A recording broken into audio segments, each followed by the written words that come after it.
Hey audience, this is Wyvernvlog, and what I'm gonna be doing here is a beginner's guide to one of my most favorite MMOs, Dungeon Fighter Online.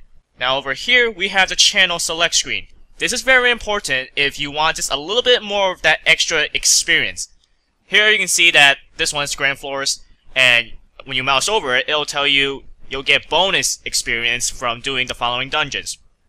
This is going to be pretty important, you know, for not only getting some more experience, but also for finding parties and stuff, because if you're doing like a dungeon in the beginner server, you definitely don't want to go to, say, affiliate channel, because there's going to be nobody in the dungeons like that you want to go to. So, let's begin. Now, I'm using one of my main accounts right now, so I do have some characters, and I have been playing this for around autumn of 2009. So clearly, you know, I enjoy it enough to be playing for that long. Now, when you're here, you go to create button, and you have 1, 2, 3, 4, 5, 6, 7, 8, 9. Okay, so you have 9 classes here. Each one has different subclasses that you can advance into. As you can see right here, this one is a Slayer class, and at level 20, you can become one of these 4 classes right here: the Blade Master, Soulbender, Berserker, Asura. You have the male fighters, the female fighter, male gunner, female mage, male mage, and you just have a male priest and a female thief. Now, I don't really know the details about like the gender classes. I know for a fact that in the Korean version, where this game, you know, was where it all started from, a female Slayer is going to come out this winter, I believe. So we could probably see it maybe next year or so. Anyways, I'll probably start with a priest for this one. So you click on create character, you just type in your name, which I don't really know. I guess I'll just put D. What the heck is D? DFO up here. There. So now, when you start it off,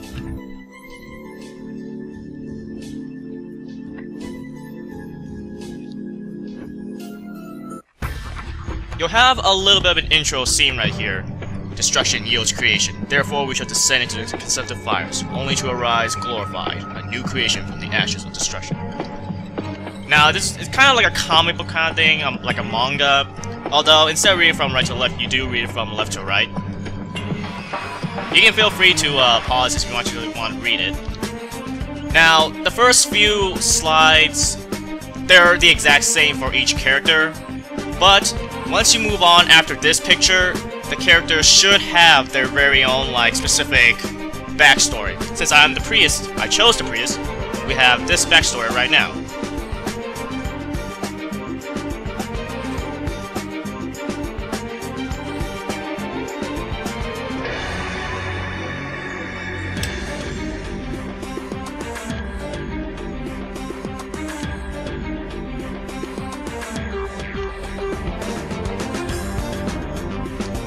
Now, normally I would read it, but again, you can read it for yourself and pause it. I'm thinking I would probably waste just too much time just reading that. So now we have the tutorial right here. We have one of our main characters, main NPC characters actually, Sarah Kierman. So this is a tutorial stage. You're supposed to rescue her. So, as you can see right here, directional key, arrow keys is to move, X is to attack, C is to jump, and Z is to use your skill. Which, for the priest, for pretty much every class actually, pressing the Z by itself is a launcher move. And what I mean by my launcher moves is... well, I'm actually too strong for this one, wait. Let me remove this weapon real quick. You can use right click to remove it. As you can see, what I mean by launcher move is you launch the enemy upwards. Now, every class, as starting out, you also have yet another skill, and that should be on your S key. For the priest, it's Smasher, where you grab the enemy, and then you just hurl them forwards. Now, if you read it, you can also see that pressing the R button, which I believe is the default button, if you press the X, you can also actually let go of the person. So, you see how this time I didn't actually dash forwards, I just threw him? That's why. So you want to pay attention to these skills. third skill, which everybody gets also, this is not class specific at all, everybody gets it, is the backstep, which is basically what it is. You backstep. Now, with the backstep, you have a cancel skill. These things, these green icons, they're cancels, meaning you can use them in the middle of a regular attack. So for example, you saw that launcher move? Well, you can actually use it while in the middle of an XXX combo, like this. You'll know that it's a cancel because you'll see a little bit of a silhouette on your character. See a little dimly grayed, whiteout character icon thing. Same thing for your backstep, so you can backstep in the middle of a combo. Pretty good for dodging.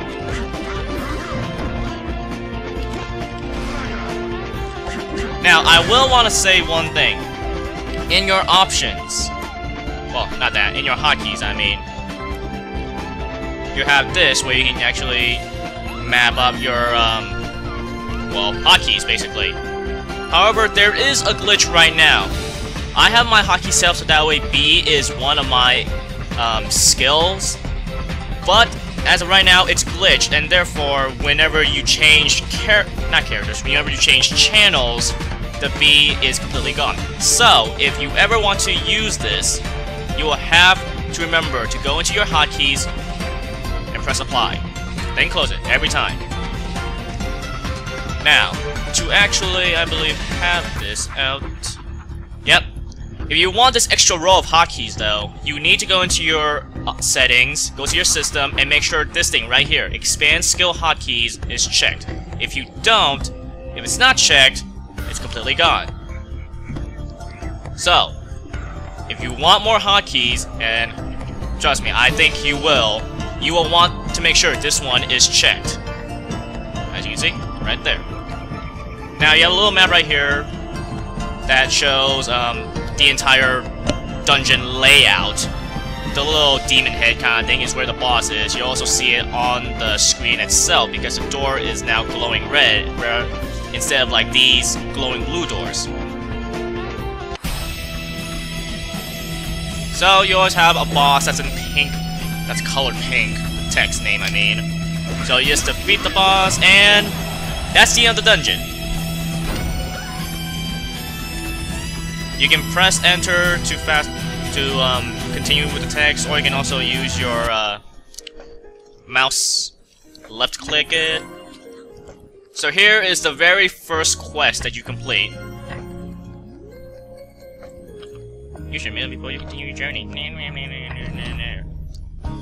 Alright, so I don't really remember what the default hotkeys were because, like I said, I have been playing this for a while. I'll probably... Well, actually, no. I know one thing for sure. The quest book, I'm pretty sure the default is W. Now, for this one, you'll see all the quests that is available right now. We have a little bit of an event right now, so you see there's so many events. Progress, clearly, whatever quest you have accepted, completed. Well, we haven't completed anything yet because we just started out, but as you complete more epic quests, these things right here, epic, then they'll show right here. Now, you will get quest points as you complete epic quests. See? Quest points right here. Quest points are used to buy the stat increases. So you have strength, intelligence, vitality, spirit, movement speed, physical critical hit rate, magical critical hit rate, just regular hit rate, evasion, HP replenish, MP replenish, elemental attack, all elemental resistance, and all base attack strength. So, for your class, you want to at least research a little bit of what your class can do and will do and what they will use.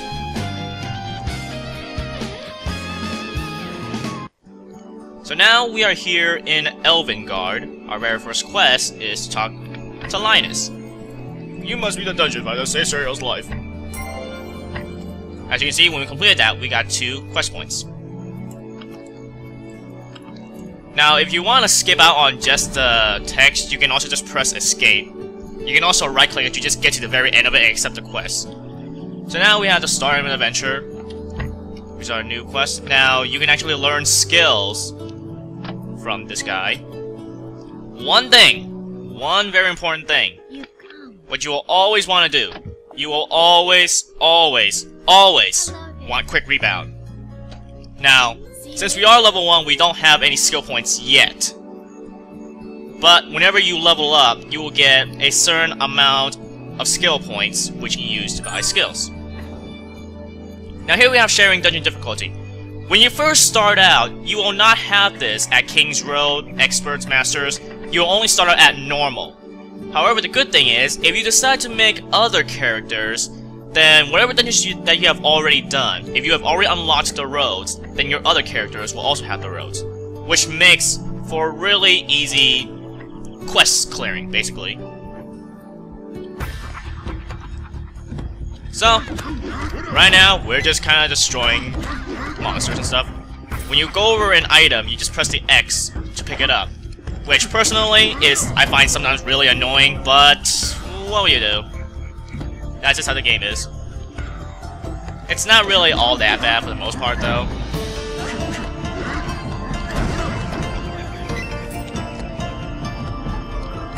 Now, you have your equips right here. I forgot to talk about this.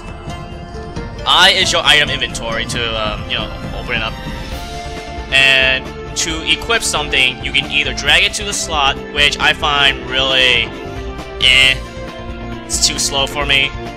Which is why right-clicking is a lot better. You saw before that I could just right-click it, right-click again, you have it equipped.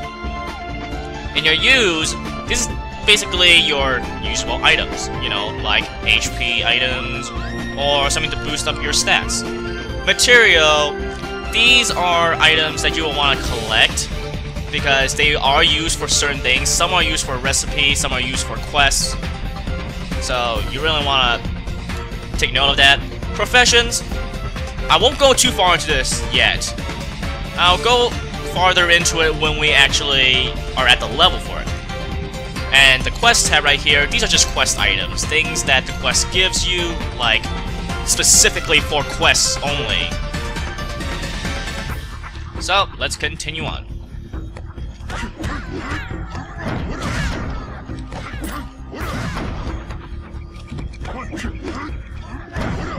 Now, as always, you know, every beginning area is kind of a little boring. But for the most part, it is also really easy, so you should be leveling up, like, pretty fast. For example, this one, Mario level 2. At the end of every dungeon, you get a little rank, depending on how good your combo rate is and how fast you... Well, I wouldn't say how fast you cleared it, because it actually has no point in it whatsoever. But what items you do have also boosts your experience. Over here, you can just choose whatever cards you want. The bottom cards right here, they cost gold. So you want to be careful with that. If you don't have enough gold and you buy it, well, if you try to buy it, then, well, you can't. Now, in this game, your armor and weapons have durability. The lower it is, well, the closer it is to being broken. So, what you want to get into the habit of doing is every time you clear a dungeon, you see a woman named Delilah, you will want to click on Fix All. This is really, really important. Trust me, you don't want to have broken equipment, because that basically nullifies any bonus they give. Like, if my weapon right here was not plus 0. If it was 0 out of 35, that means I would be doing pretty much no damage whatsoever. And good luck trying to clear a dungeon with practically no damage. So over here, we have some buttons. You can click on Retry, Quick Party and Retry, select another dungeon, and back to town. Retry, you know, obviously enough, you're just gonna redo the dungeon. The Quick Party thing, now, when you actually go to this dungeon select screen, you can click on Quick Party, and whatever dungeon that you are doing at a time, if there are other people who want to do it and are also using the Quick Party button, you both will be put together in a party. You will have the road be King's Road automatically. You have a chance for a Hell Party, which I'll get into later, and you have a random buff as well. And then you have the Select Another Dungeon, which is clearly just select another dungeon. Back to town, you just go back to town. You wait a while, you'll go back to town regardless. So now that we're done with that quest, we can actually just open this up right here. And just click on Complete. And And now our next quest, our epic quest, is to defeat 10 goblins in Lorien Hollow. Now you also notice that there's a general quest right here. And along with epic quests, there are some general quests as well that you can do for a little bit more experience, as well as just a little bit more gear. Now, the reason why you want quick rebound, it's a lifesaver. Now, whenever you do anything, whenever you try to buy anything, you will have this come up. The Goblin Pad, you're required to have it. I'm pretty sure you've already seen this before if you have played an MMO before. It's just to protect your account. You enter, when you first have this out, you'll be asked to just make your own 4-digit PIN number. Remember this. And then after that, you have to input it in. And then after that, like the days afterwards, when you first log into the game, you'll be asked to input your PIN number whenever you try to sell something. Now you only do this the first time you log in. If you log out and then you log back in, then you have to input the PIN number. If you change channels or change characters, that's perfectly fine. You don't have to input it again. It's only the first time you log in. Alright, so anyways, back to what I was saying. Quick rebound, it's really important because when you get knocked down, you actually have a chance to press the skill button, or just C, to actually, well, rebound yourself back up. And now, for a moment of time, you'll be invincible. And trust me, this is really important for later dungeons, because you never know when monsters will start to gang up on you, and you just need to, you know, have a little bit of invincibility around, and just take a little bit of deep breath. Get away. Kill them. All in a day's work of a dungeon fighter. Now, the difference between these roads is normal, clearly, it's the easiest one. And then, as you get higher and higher, the monsters get more HP, they also get a little bit stronger, and they also get a little bit more of an evasion. Like, you'll notice that I'm actually missing probably a little bit more often than regularly.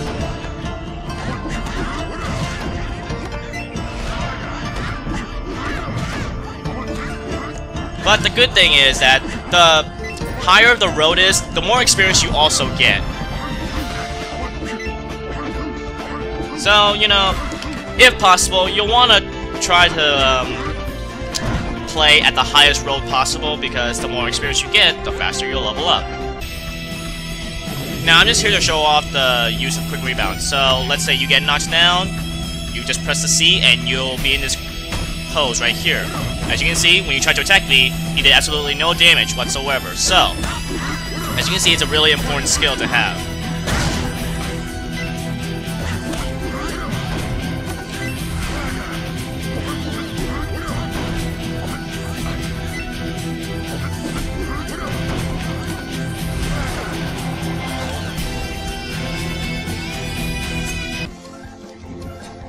Now, what I just picked up here is a pot, and there are weapon pots, armor pots, and card pots. Card pots, I'll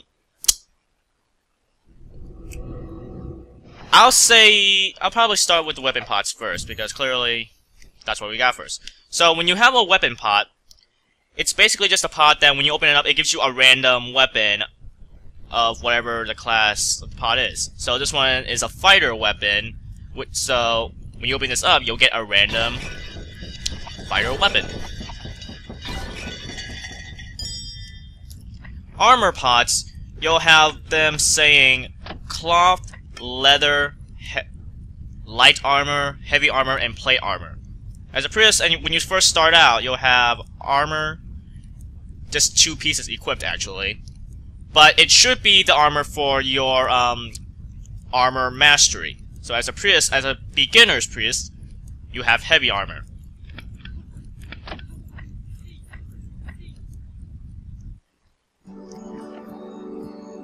Now, armor mastery is something that you really want to pay attention to. Because, as you can see right here, For heavy armor mastery, for like just my class right now, it increases the strength, the MP recovery speed, and my max MP.